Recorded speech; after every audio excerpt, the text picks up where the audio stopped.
اب اس سے پتہ چلتا ہے کہ صحابہ کرام ترتیل کو جزو لازم سمجھتے تھے، مدود کی مقدار میں بھی کمی بیشی برداشت نہ کرتے تھے، اور اس سارے کام کے نسبت کیا کرتے تھے؟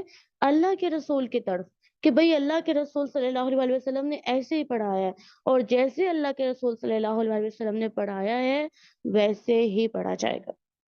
اور یہی صحابی عبداللہ بن مسعود لوگوں کو حکم دیتے تھے، جود القرآن وزینوہ بأحسن الاصوات، قرآن مجید کو تجوید کے ساتھ پڑھا کرو اور اچھی آوازوں کے ساتھ مزین کرو۔ ٹھیک ہے، دو سٹیپ ہیں۔ پہلا سٹیپ کیا ہے؟ قرآن کو تجوید کے ساتھ پڑھیں، اور دوسرا سٹیپ کیا ہے؟ قرآن کو اچھی آواز کے ساتھ پڑھیں۔ ٹھیک ہے، بعض لوگ ایسا کرتے ہیں کہ آواز تو اچھی ہوتی ہے، بہت خوبصورت ہوتی ہے، لیکن تجوید ساری غلط ہوتی ہے، تو ایسا نہیں ہونا چاہیے۔ ٹھیک ہے، دونوں عنصر ہونے چاہیے۔ پہلا کیا ہے؟ پہلا تجوید ہے، اور دوسرا کیا ہے؟ وہ آواز ہے۔ کچھ لوگ آواز کو پہلا حصہ سمجھ لیتے ہیں، تو آواز پہلے نہیں ہے۔ تجوید ٹھیک ہوتی ہے، ترتیل ٹھیک ہوتی ہے تو ہی آواز بنتی ہے۔ جو ترتیل اور تجوید کے ٹھیک ہونے سے آواز بنتی ہے وہی آواز قابل قبول ہے۔ جو خالی خوبصورت آواز ہی ہوتی ہے، اللہ معاف کرے، اس کا کوئی مقام نہیں ہے۔ خوبصورت آواز تو اور بھی بہت ساری چیزوں کی ہوتی ہے، پہلے تجوید ہوگی اور پھر آواز ہوگی۔ انہوں نے ترتیل کی تفسیر کر دی ہے نا، ترتیل کی تفسیر کیا کر دی ہے؟ جود القرآن وزینوہ بأحسن الاصوات۔ حضرت علی جو ہیں، حضرت علی رضی اللہ تعالی عنہ، وہ ترتیل کی تفسیر کرتے ہوئے فرماتے ہیں، الترتیل هو تجوید الحروف ومعرفت الوقوف۔ انڈر لائن دس، اس چیز کو مارک کریں، یہ آپ کو اچھے طریقے سے عربی اور اردو یاد ہونی چاہیے۔ ترتیل کیا ہوتی ہے؟ ترتیل کے دو عناصر ہیں۔ حضرت علی رضی اللہ تعالیٰ عنہ کے نزدیک ترتیل کے دو حصے ہیں، ایک تجوید الحروف، حروف کی تجوید، حروف کی تجوید سے مراد ہے مخارج اور صفات وغیرہ، اور دوسرا معرفت، وقوف کی معرفت، کہ وقف کہاں کرنا ہے۔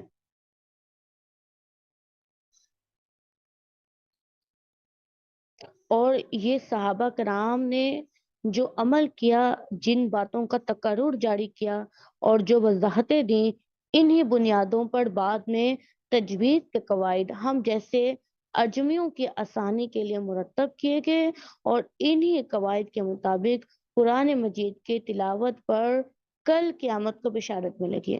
جو بندہ ان قواعد کے مطابق قرآن پڑھے گا اس کے لیے پھر بشارتیں ہیں، اور جو بندہ نہیں پڑھے گا، وہ ایک تو وہ ہے نا جو پڑھتا ہے اس سے پڑھا نہیں جاتا ہے، چلیں اس کا معاملہ تو اللہ کے ذمہ ہے، اس کے لیے تو بشارت ہے کہ اس کو ڈبل اجر ملے گا۔ لیکن وہ بندہ جو اس چیز پر کوشش ہی نہیں کرتا ہے، وہ سوچتا ہی نہیں ہے کہ میں نے زندگی میں یہ بھی کام کرنا ہے، تو پھر اس کو تو کوئی بشارت نہیں ہے۔ اور عبداللہ بن عمر رضی اللہ تعالیٰ عنہ کہتے ہیں، اللہ کے رسول صلی اللہ علیہ وآلہ وسلم نے فرمایا، یقال لصاحب القرآن قرأ وارتقی ورتل كما كنت ترتل في الدنيا فإن منزلتك عند آخر آية كنت تقرأها۔ قاری قرآن کو کہا جائے گا، قرآن مجید کو پڑھتا جا، جنت کی سیڑھیاں چڑھتا جا، اور جس طرح تو دنیا میں ترتیل کے ساتھ پڑھتا تھا آج بھی اسی طرح پڑھ، تیری منزل وہاں ہے جہاں تو آخری آیت کی تلاوت کرے گا۔ اب یہاں سے نا آپ کے ذہن میں آ رہا ہوگا کہ ترتیل تو ہے، اب جو ہم باقی انداز پڑھتے ہیں، تدبیر ہے اور حدر ہے، کیا وہ نہیں پڑھنے چاہیے؟ تو دیکھیں، ترتیل ترتیل کا جو پہلا معنی ہے وہ آپ آرام آرام سے پڑھیں، تیز نہ پڑھیں، اور جب آپ حروف کو تجوید کے ساتھ پڑھیں گے اور معرفت الوقوف کے ساتھ پڑھیں گے تو آپ کبھی بہت تیز اندھا دھند پڑھ ہی نہیں سکتے ہیں، نہیں پڑھ سکتے ہیں۔ ٹھیک ہے، کچھ لوگوں کی حدر ایسی ہوتی ہے کہ اللہ معاف کرے وہ حدر نہیں ہوتی ہے، لیکن کچھ لوگوں کی حدر اتنی خوبصورت ہوتی ہے، اتنی اچھی ہوتی ہے، اس میں معنی اتنے واضح ہوتے ہیں اور الفاظ اتنے واضح ہوتے ہیں، وقوف اتنے اچھے ہوتے ہیں کہ وہ ترتیل کے ضمن میں آتے ہیں۔ وہ الترتیل ہوا تجوید الحروف و معرفت الوقوف کے ضمن میں آتی ہے۔ حدر وہ حدر نہیں جو حفظ کے بچے سناتے ہیں، اندھا دھند پڑھ ہی جاتے ہیں، پڑھ ہی جاتے ہیں۔ تو اس چیز کو پلیز ختم کریں۔ اگر آپ کے اوپر اللہ نے ایسی کوئی ذمہ داری دی ہے، ناظرہ پڑھانے کی، تجوید پڑھانے کی، حفظ لینے کی، کوئی بھی، تو اس چیز کا اہتمام خود بھی کریں اور اسٹوڈنٹ سے بھی کرائیں۔ ابن جزری لکھتے ہیں فَلْيَحْرِسِ السَّعِيدُ فِي تَحْصِيلِهِ وَلَا يَمَلُّ قَطُّ مِن تَرْتِيلِهِ۔ جو سعادت مند ہے نا، جو سعادت مند ہے، اس کو چاہیے کہ قرآن مجید کے حصول میں حرص کرے اور قرآن کریم کی ترتیل سے کبھی نہ تھکے، کبھی نہ تھکے۔ ترتیل کیوں نہیں کرتے ہیں ہم تھک جاتے ہیں، ہم پڑھنا شروع کرتے ہیں، ہم 6 آیتیں 10 آیتیں 2 صفحے، کوئی ربع پڑھتا ہے، کوئی پارہ پڑھتا ہے، منہ تھک جاتا ہے، بولا نہیں جاتا، الفاظ گٹمٹ ہونے لگ جاتے ہیں۔ تو آپ تھکے نہیں، یہ نہیں ہے کہ 1 ہفتہ پڑھا، 1 سال پڑھا، 2 سال کورس تک پڑھا پھر ختم کر دیا۔ تو قرآن جب بھی پڑھیں نا، جب بھی پڑھیں اپنا لکھ لیں، ٹارگٹ لکھ لیں، ترتیل کے ساتھ پڑھیں۔ اس کورس سے کچھ اور سیکھیں کہ نہ سیکھیں، ترتیل کی عادت ڈالیں، اپنا ٹارگٹ لکھیں کہ ترتیل کے ساتھ قرآن پڑھنا۔ امام شاطبی کہتے ہیں وَيَجْعَلُونَ مِمَّن يَكُونُ كِتَابُهُ شَفِيعًا لَهُمْ إِذَا مَا نَسُوهُ فَيَرْحَلَ۔ اللہ تعالیٰ سے دعا کرتے ہیں کہ اللہ تعالیٰ ہمیں ان لوگوں میں سے بنا لیں کہ جن کے لیے قرآن سفارشی بن کر آئے گا۔ آمین۔ پھر قاری صاحب کی کچھ اپنی باتیں ہیں، تو یہ 2 پیراگراف جو ہے نا، یہ آپ نے خود پڑھنے ہیں انشاءاللہ۔ کل جو ہے ہم علم تجوید کی اہمیت و تدوین اور مجودین کی فضیلت پڑھ کر پھر کتاب کو آگے سے اگلے ہفتے سے مبادیات تجوید سے شروع کریں گے۔ اور اس میں جو آپ مزید مطالعہ کر سکتے ہیں،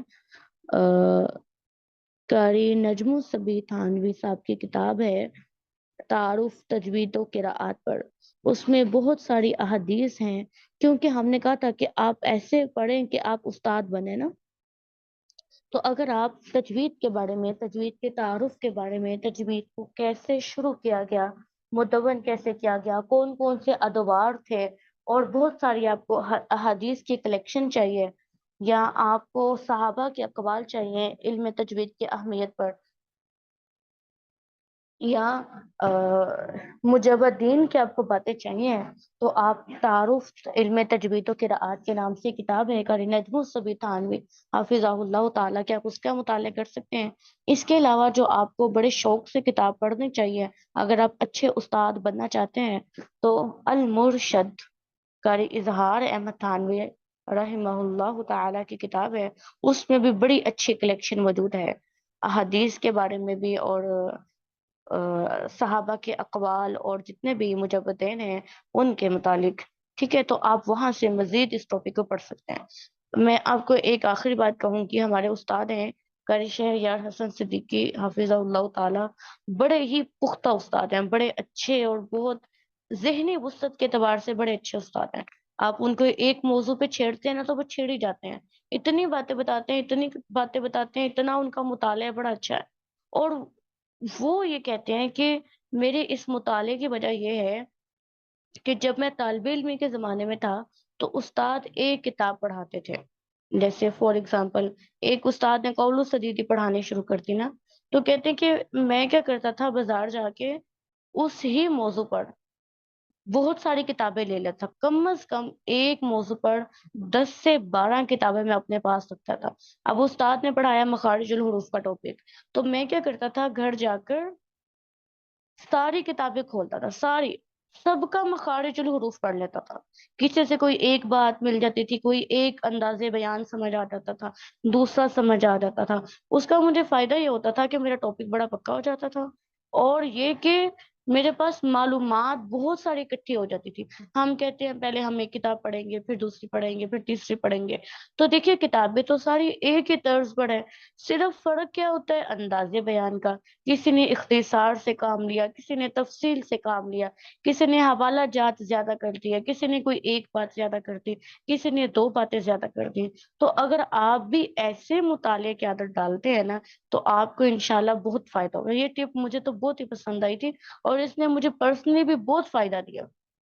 آپ ایک کورس کے اندر بہت ساری باتیں سیکھ سکتے ہیں، ٹھیک ہے؟ تو اگر آپ میں سے کوئی اتنا کسی کے پاس وقت ہے اور شوق بھی ہے اور استاد بننے کا اور اللہ کے دین کی خدمت کرنے کا جذبہ بھی ہے تو آپ اس عادت کو بھی کوشش کر کے دیکھیں، ٹھیک ہے؟ چلیں، ربنا تقبل منا انک انت السمیع العلیم، جو رائٹر نیم ہے نا وہ انشاءاللہ میں گروپ میں لکھ دوں گی، وتب علینا انک انت التواب الرحیم، سبحانک اللہم وبحمدک، نشہد ان لا الہ الا انت نستغفرك ونتوب إليك وآخر دعوانا أن الحمد لله رب العالمين. السلام عليكم ورحمة الله وبركاته.